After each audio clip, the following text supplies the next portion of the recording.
Alas 5:10 na. 1 Western Visayas na.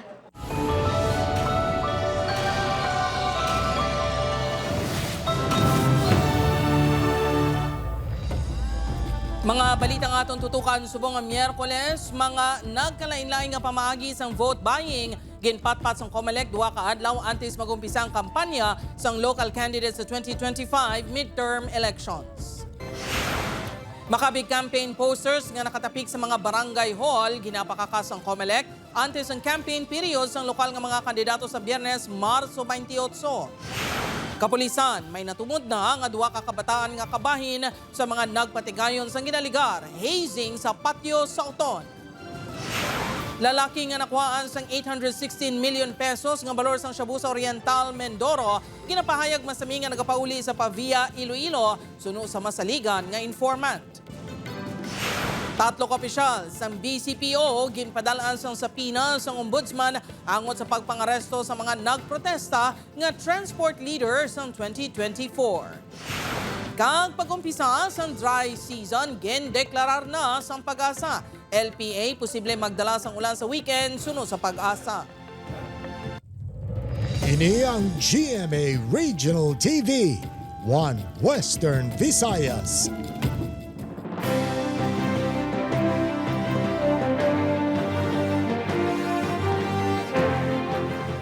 Mayong hapon, Western Visayas kag Negros Occidental. COMELEC ginapakaka sa mga poster sa mga barangay hall nga may nawong sang aspirants antes magumpisa ang campaign period sang local candidates sa Biyernes, Marso 28. COMELEC nagpanugyan sa mga botante nga mangin mabinantayon sa nagkalain-lain nga pamaagi sang vote buying. Ini ang gintutukan ni Kim Salinas. Ginamanduan sang COMELEC ang mga barangay official sa Iloilo City nga kakason ang campaign poster sa barangay hall kagaruman nga government property sa barangay sugod kahapon Marso 25. Bisan ang tarpaulin nga nagapahanumdum lang sang ordinansa ang kinahanglan man nga kuwaon. Suno sa COMELEC, makabig nga abuse of state resources ang hindi magsunod sa mando. Sa paglibot sang news team sa mga barangay sa city proper, may pila nga nakakomply na apang may iban pa nga wala nagsunod. Kaangay na lang sang barangay muli Lune. Ang ina nga mga campaign posters, kuan pa na, nagligad pa na ang eleksyon. So, ipakakasbid man ako. Madumduman nga ginpahanugutan na sang COMELEC ang mga barangay kag SK officials nga mangin partisan sa palabuton nga eleksyon. Base ini sa Supreme Court ruling nga wala nalakip ang elective officials sa pagdumili sa pagpangampanya. Because they are elective officials, so pwede sila maka-engage. Unlike i-qualify naton sa unlike sa civil service positions, for example, government employees, appointive government employees under civil service. So hindi sila pwede kapangampanya. Samtang kay nasangaga, ginlunsar ang kontrabigay committee kontra vote buying kag vote selling. Nagpaandam ang COMELEC sa mga aspirant nga makabig election offense kag mahimo mapreso kung mapamatudan nagabakal sang boto. Pila sa makabig vote buying amo ang pagpanagtag sa mga kwarta kag goods sa dalagko nga pagtililipon nga may upod nga sample ballots, paghiwat sang bingo kag iban pang aktibidad nga may mga premyo kag may posters sang kandidato, kag pag house-to-house campaigning nga may dala bugas o kon groceries. Sa pamangkot, kung makabing nga vote buying, ang pagpatigayon sang social services kaangay sang AX ang DSWD, kag dole tapad nga masami ginaupdan sa mga politiko. Suno sa COMELEC, sa pagsugod sang campaign period, kinahanglan magsikar sang exemption halin sa COMELEC. They should have requested from the COMELEC main office ang exemption para they can freely distribute sang ilang mga social services. But of course, it comes with the exception. Like for example, medical assistance and burial assistance. So that is considered an exception. Upod Kirmel Porquia, Kim Salinas, 1 Western Visayas. Pila ka mga residente sa palibot sang patio sa Banwa sang Uton nagpahayag nga masami may mga kabataan nga nagatambay sa patio. Duha sa mga kabataan nga kabahin sa ginaligar hazing nakilala na sang kapulisan. Si John Sala nakatuto. Natumod na sa Uton Municipal Police Station ang duwa sa ginabanta 15 ka mga kabataan nga ginaligar na nagpatigayon sang hazing sa sulod sang Uton Catholic Cemetery sang Domingo.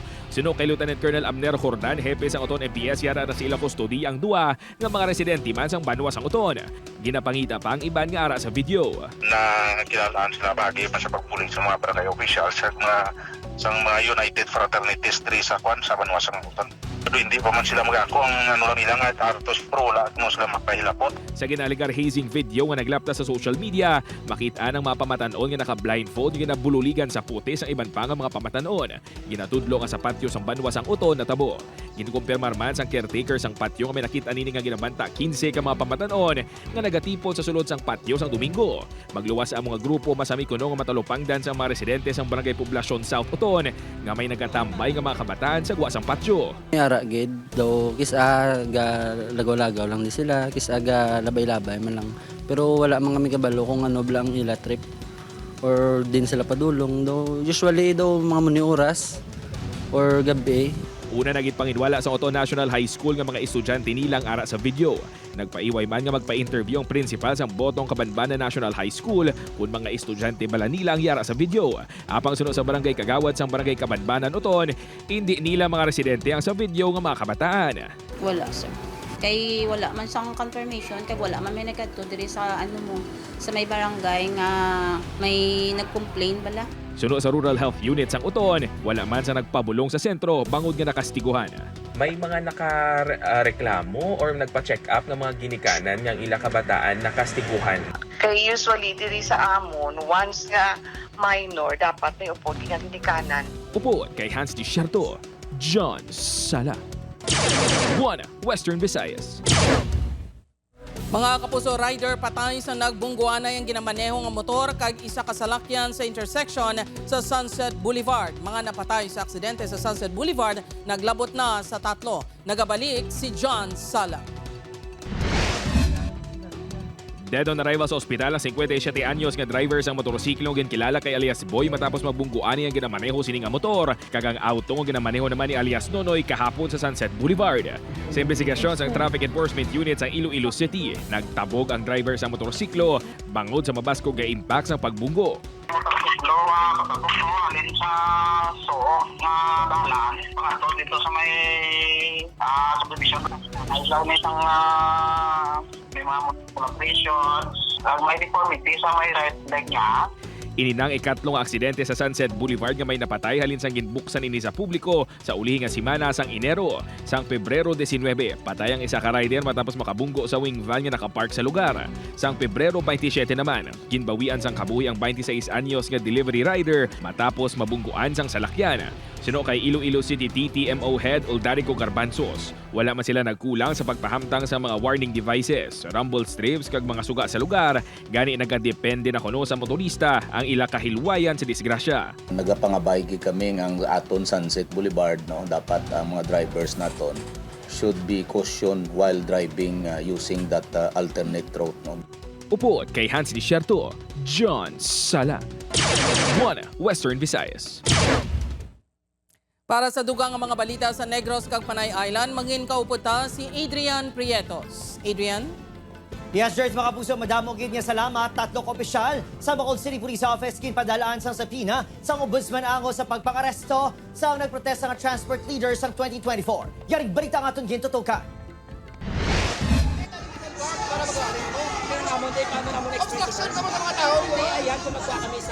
Setyembre 2024, sang nagluntad ang tensyon sa tunga sa mga transport leader kag kapulisan sa Bacolod City. Ini matapos nagprotesta ang mga transport group bangod ginaligar hindi sila imbitado sa ginpatigay ng Transport Modernization Summit sa isa ka hotel sa syudad. Makapila ka beses nga nagtuyong maini nga magsulod sa venue apang napasawan sila. Tubtob, naghinabuyanay sa bato. Nang papiswit sa water cannon. Kag sa ulihi, ano mangging kustudiya sa kapulisan bangod ginapahayag wala sang permit ang rally. Magluwas gin pasakang reklamo angon sa ginaligar illegal nga pag-aresto. Nagpalabot man sa reklamo sa ombudsman ang maging kustudiya nga transport leaders. Lakip sa reklamo ang kapasawan kuno sa kapulisan nga ipatag ang Miranda rights sa maging pangdakop. Arbitrary detention, violation sa RA 7438, prohibition of assemblies kag grave threat. Ginmando sa ombudsman kay BCPO Director Colonel Jores Coronica, Lieutenant Colonel Jory Puerto, kag Major Eugene Tolentino nga sabton ang mga aligasyon pinagi sa isa ka counter affidavit. Kadamo na sang kaso nga na-file sa aton, no? Both criminal and administrative. Those cases are just harassment, no? Counter charges. Daw bilang pamahog man sa mga tropa namon nga next time, sige, kasuhin nyo kami, dakpan nyo kami, kay kasuhan man namon kamo. Para sa isa ka ginaresto nga transport leader, dako ini nga kadalagan. We hope yun nga magagwa ang kamatuoran kang matagaan hustisya ang hindi makatawo nga pag-disperse. Matapos ang tensyon sa nailigan niya tuig, wala na ginapahanugutan sa LGU ang lightning protest. Kag sa Freedom Park lang pwede makapatigayon programa ang mga nagaprotesta. Opon, Karil Casillo, Adrian Prietos, 1 Western Visayas. Iloilo City Health Office nagpaandam sa risgo sa pag-agi sa fixer sa pagkuha sang health card. Fixers na tumod man rason sa pagluntad sa peke nga laboratory results. Si Kim Salinas nakatutok live sa Barangay Katilingban, Molo, Iloilo City. Kim?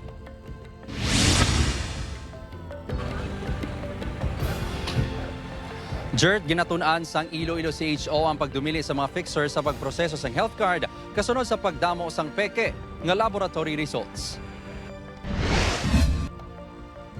Enero subong nga tuig, sang nagdamo ang ginareklamo nga laboratory clinics nga nagapagwa sang resulta apisar wala sang specimen. Ini ang santo sa mga sobra 20 ka mga vendors nga nagapanugid sa Iloilo City Health Office. Isa sa mga natumod rason sa peke nga resulta, amo ang pag-agi sa fixers. Inibangod hindi masigurado kung iya manggid sa pasyente ang ginapasa nga specimen. Kung gaagi ka mo sa fixers, hindi ta mabalaan kung may ara ka mo ginadala nga sakit. Di kung hindi ka mo matreat, ka mo manatsyapon actually ang mahalitan. Istrikto ang pagsikyar sang Iloilo CHO sang health card sa mga vendors. Si Danny, nga nagabaligya sang buko juice sa atubang sang isa ka universidad sa General Luna Street. Personal nagaproseso sang health card sini. Mag-check up ang taga City Hall bla. Di may ara kagad nga matibayan lang at tinlo mo ginabaligya. Nasiguro naman sang food establishment owner nga ini nga may health card ang apat sini ka tinao kag may nagakaigo nga personal protective equipment. Sa likod naman isang card may ara na expiration mo. So mga a month before or a week before, so ginapa-comply naman sila. Ginasakyar na sang Iloilo CHO ang tanan nga nag-ooperate nga laboratory clinic sa syudad. Ginasiguro na kung may sanitary kag business permit subong man, license to operate halin sa Department of Health. Ginatunan man sang Iloilo CHO ang pagsulundan nga hindi na pagpahanugutan ang mga fixers sa pagproseso sang health card. Jert, suno sa Iloilo CHO kung hindi gid-available ang mga tinao sang isa ka food establishment sa pagpasa sa ila specimen, mahimo ang maghatag sang authorization ang tagiya sa isa ka staff sini sa pagproseso sang health card. Jert? Maraming nga salamat sa detalye, Kapuso Kim Salinas.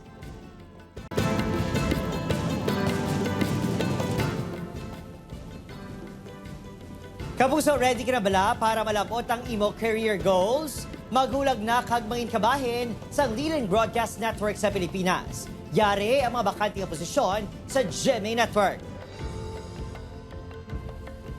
Sa mga interesadong aplikante, pwede ka mo magbisita sa www.careers.gmanetwork.com. Ini ang GMA Regional TV, 1 Western Visayas. Christopher Malco nga nadakpan sa Calapan Port sa Oriental Mindoro Masami nga nagapauli sa ilabalay sa Pavia suno sa confidential informant. Asawa si Niyara sa monitoring sang IPPO suno kay Colonel Bayani Razalan. Si John Sala nakatutok, exclusive. Nakapauli pa si Christopher Malco diri sa ilang balay sa Barangay Balabag, Pavia antes ininadakpan sa Calapan Port sa Oriental Mindoro sa tong Marso 21. Ini ang pahayag sang isa ka confidential informant nga naghatag sang eksklusibo nga pahayag sa news team. Sino kay alias Joy, masami nga nagapauli si Malco sa ilang balay. Baliskad sa pahayag sang pamilya sini nga sang Hunyo pa sang nagligan nga tuig giniulihi nga nakapauli. Diri siya gatinir. Puli siya, madula siya, mabalik naman. Nagligad lang si mama, diri siya. Madumduman nga nakuhaan si Malcos ang 816 million pesos kabalor sang illegal nga droga sa sulod sang ginamaneho sini nga salakyan sa operasyon sang PIDEA kag PCG sa Mimaropa. Nagapati naman si alias Joy nga nakahibalong iya pamilya sa illegal nga aktibidad ni Malco. Matyan ko. Balang giduro Siyempre, asawa ka mo. Wala sa badaklis ang Barangay Balabag ang mag-asawa apang gidklaro ni IPPO Director Colonel Bayani Razalan nga apisar wala sa ilang monitoring si Malco. Yara naman sa ilang monitoring ang live-in partner sini nga si alias Maymay. May na-monitor tayo ng ating intel years before pero ang na-monitor yung yung live-in partner niya. Nagpaiway na nga magatubang sa kamerang subang nga bata sang mag-asawa, apang ginpanginwala siniyang aligasyon ni Colonel Razalan, batok sa Ilailoy. Upod kay Hans Desierto, John Sala. 1 Western Visayas. 21 ka estudyante sa Isaka Elementary School sa Talisay City, Negros Occidental gindala sa City Health matapos nagsululuka kag nagsakit ang tiyan. Nakatutok Aileen Pedreso. Makitaan ang pagkabalakas ng pila ka ginikanan nga nag-aasikaso sang ila kabataan sa sulod sa Talisay City Health Center sa Talisay City kainas ang aga March 26. 21 ka mga estudyante sang Bubog Elementary School ang gindala sa health center matapos naglain ng pamatsyag samtang ara sa eskwelahan. Pila sa mga ini ang nagsakit ang tiyan, ang iba naman nagapalanuka. Sinakit ang tiyan niya, gamo na sang tiyan niya kagina sa balayo. Doon kugin nga wala man siya gaso kagaya muna na igano, sang kasakit sang iya tiyan. Amuman sini ang nabatsyagan sang apo kag mga hinablos ni Lola Gina. Kay nagambal sa maestra yang nagasakit ya tiyan na nawagang maestra sa kay mamaya. Kaya mo na naging kadtotok. Gin pamangkot ging kaon nila first hour in the morning. Ginaimbestigaran pa sa CHO kung food poisoning ang rason sa paglain sa pamatsyag sa mga estudyante. In plus 2, 21 ka students, no? Experienced abdominal pain. Ang 5 sa ila nagsuka. Ginkuhaan na sang sample ang posible nakaon sa mga estudyante kag ipaidalong ini sa nagakaigo nga eksaminasyon. Yara na sa estable nga kondisyon ang mga estudyante kag nakapauli naman matapos gindapatan sang nagakaigo nga pagbulong. Temporaryo nga ginsuspindi ang klase sa mga adlaw bangod sa natabo. Upod Gerwal Banggoy, Aileen Pedreso. 1 Western Visayas. Mga kapuso, pila ka residente ginpiling nga magpahunay-hunay sa Eco Park sa Banwas ng Leganes bangon sa tuman kainit nga tiyempo. Pag-umpisa sa dry season, gindeklarar na sa Pag-asa. Si Zen Kilantang Sasa nakatuto. Tuman kainit ang nabatsyagan sa mga residente diri sa Leganes, Iloilo. Ilabi na nga nagalabot sa 40 to 41 degrees Celsius ang heat index. Halin pa sang tinalikdan nga mga inadlaw. Bangod sini nagapangita ang pila ka mga residente sang lugar nga makapahunay-hunay. Gani ang iban diri nagpadulong sa Katunggan Eco Park. Hangin di tapos nami ang iya weather di sa mga init dem na. Subong naghagaday kami nga malagaw di with my friend. Diri kami nagtambay kay diri hindi man init. Nagasakay ko sa lakyang daw tama gid kainit ho tiyan mo na nga nagapit ko di para magpabugnamon. Dalaman sa siing sang ginpananom bla namon nga mangrove. Subong adlaw gindeklarar na sang Pag-asa ang pag-umpisa sang dry season. Gani lauman nga mas mainit pa ang tiyempo sa masunod nga mga inadlaw. Based sa aton nga historical data, ang aton nga tag-init nga season ng warm and dry season nato nagaduga na siya March, April kag May. Ginapanugyan man sang health authorities nga likawan ang malawig nga pagpabulad sa adlaw nga posible magresulta sa heat exhaustion kag heat stroke. Sunod sa Pag-asa, apisar nga tig-ilinit na maeksperiensyahan sa gihapon ang pag-ulan bangod sang localized thunderstorms. Ginamonitor man sa Pag-asa ang LPA nga posible magdala sang ulan sa rehiyon sa weekend. Upod kay Cirilo Renduque, Zen Kilantang Sasa, 1 Western Visayas. Mga kapuso, nagdepensa ang mag-utod nga Paulo Baste kag Kitty Duterte nga hindi moot kundi may basihan ang hingyo nila sa Korte Suprema nga manduan ng gobyerno nga pabalikon na kag ipaatubang sa ila si former President Rodrigo Duterte. Ini ang ila sabat sa komento sang gobyerno sa ila petisyon nga writ of habeas corpus sa Korte. Dugang nila wala sang jurisdiksyon sa Pilipinas ang ICC. Ginpahayag Manila ang magkatuwang opinyon sa duha ka hukom sang ICC Appeals Chamber sang gimbasura sang ICC ang apelar sadto sang Pilipinas nga untato na ang investigasyon sang ICC sa natabo nga drug war. Sunod sa duha ka hukom, kinahanglan nga may kasugtanan sa tion nga ginapakigbato sang ICC nga may jurisdiksyon ini. Apang mas nagdaog ang iban nga hukom sang ICC gani ang pinal nila nga desisyon sadto may ara sang jurisdiksyon sa reklamo. Panindugan sa mga Duterte, nag-withdraw na sa Rome Statute ang Pilipinas sang ginaresto ang anay presidente.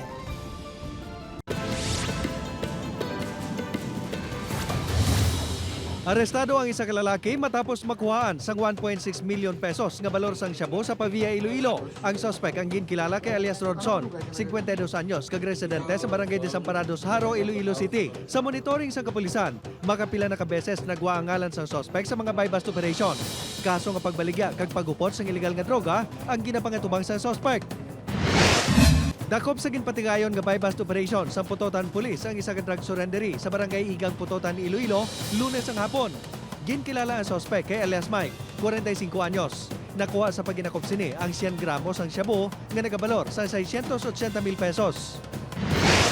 Patay matapos ginlutang ang 41 anyos nga si alias Ay sa sulod mismo sang Ilabalay sa Sitio Kalanugan, barangay Minapaso, Calatrava, Negros Occidental, pasado las 2 kahapon sang kaagahon. Sunod sa kapulisan, samtang nagkakatulog ang biktima upod ang live-in partner, may lalaki nga nanuktok sa ila puwertahan kag naghagad siya nga makadto sa Sitio Yamingon sa nagpamaliban nga magupod. Puwersa nga ginsulod ng Ilabalay kag gintiro ini sa makapila ka beses sa ginabulubanta 3 ka mga armado nga lalaki. Wala pa maestablisar ang motibo sa pagpanglutang.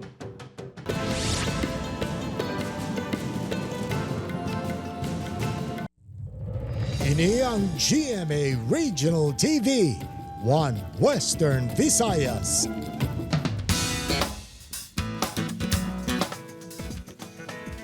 Lolong, Pangil ng Maynila, malantaw na umpisa buwas March 27 sa GMA Prime, kapag stream kag GTV. Nakatutok Cesar Dales.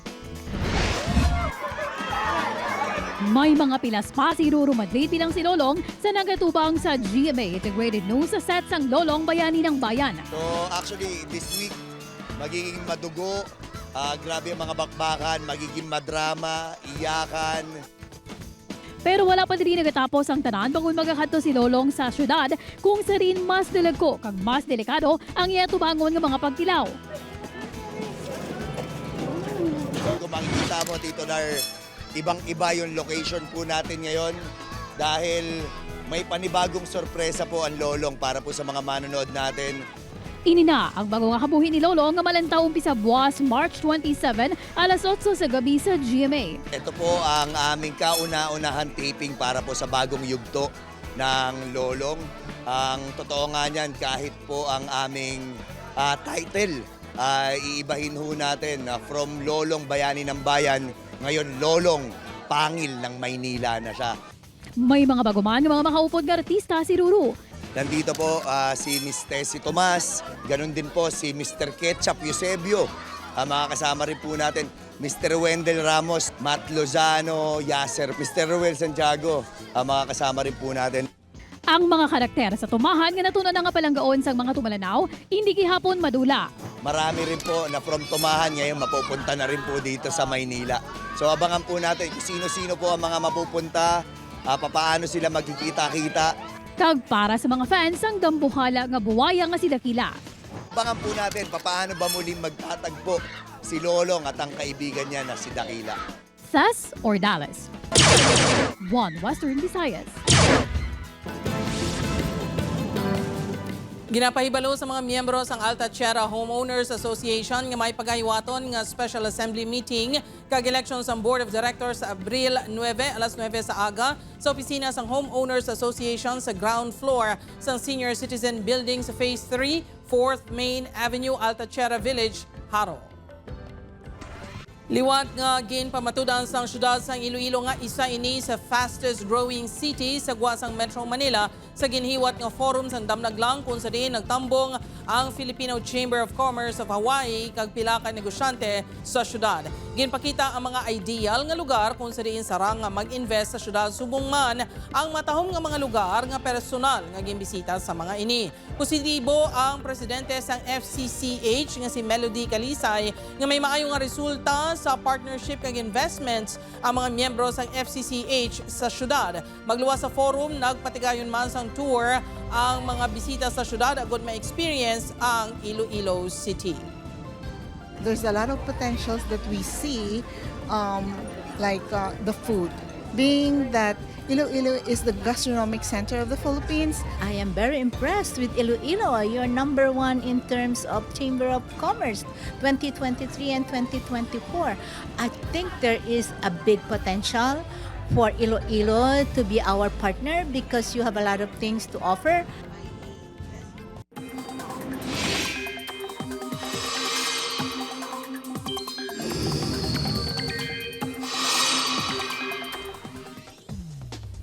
Papusog gindeklarar na sa pag-asang pagtapos ang amihan season subong nga adlaw. Sunod sa pag-asa, ini naman ang pag-umpisa sang dry season. Ganilauman ang tuman nga kainit kag kapaang sa mga masunod kay inadlaw.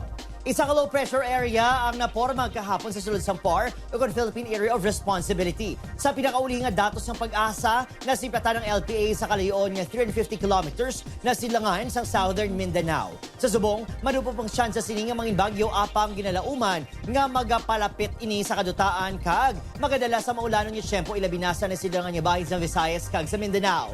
Kadungan sini ang padayon nga pagluntad sa easterlies nga magadala naman sa mainit nga tiyempo apang nagapabili ng posibilidad sa thunderstorms ilabi na sa hapon kag sa gabi. Base naman sa rainfall forecast sa Metro Weather, may tsansa sang ulan sa Aklan, Antique, Capiz, Iloilo, pati man sa Negros Island region. May mabasog ban nga mga pag-ulan nga posible man nga magapabaha ukon magtugas ang landslide. Posible man ang pag-ulan sa nabilin nga bahin sang pungsod.